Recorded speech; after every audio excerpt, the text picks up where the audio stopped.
I'd suffered from depression from quite a young age. I think around the age of 14 I first knew something was wrong, and lived most of my life like that, never going really to the GP to find out what was wrong with me. And so I became really quite depressed within myself, and I tended to isolate myself a lot. I never really found out that I had depression until I was in my late 20s, when I did eventually go and seek help from a GP. I was then prescribed antidepressants, and I had on and off antidepressants for years, on and off. Eventually I had such a low point in my life. It was a crisis point that I tried to end my own life.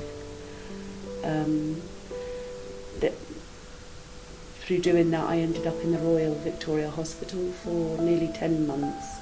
I was in intensive care for I think 3 months, and then it was down onto the burns unit for the rest of the recovery and many operations and skin grafts. I had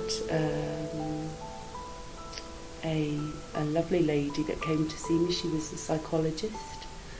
That was my first point of having really intensive therapy, trying to help me understand, why this had happened, and,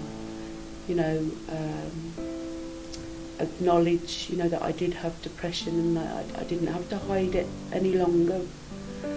So I was discharged from the Royal Victoria to my home with my mother and father and my 2 children.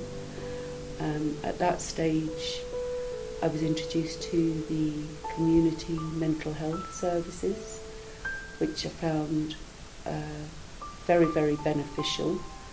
I worked very closely with my CPN.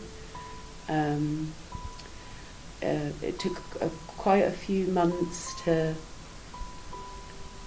build up courage to go out and face the world again, but with great patience and understanding from a CPN, we managed to start taking short little trips out, not too long, quite quiet places, and then we built that up over time. So I was able to go out to public places and feel a little bit more comfortable about it. From there, I was introduced to a programme in Rock that ran a recovery college. I was introduced to this concept of the college, so I went along quite nervously at first, but once I got there and listened to what the recovery college was about, I was hooked straight away, because it was a new approach to managing your own illness, whereas it's not so much in the hands of the professionals all the time. This gives you a chance to manage your own way with the help of others. And the Recovery College basically has the concept of bringing health professionals and service users all together so we can learn from each other. We've been given the responsibility back to us so we can be more independent, but what it's about giving other people hope. It's about people like you and me sharing our experiences that maybe in it can help somebody to come through the tough time and see that there is light at the end of the tunnel, where people can be in a very, very dark place and have very little or no hope left.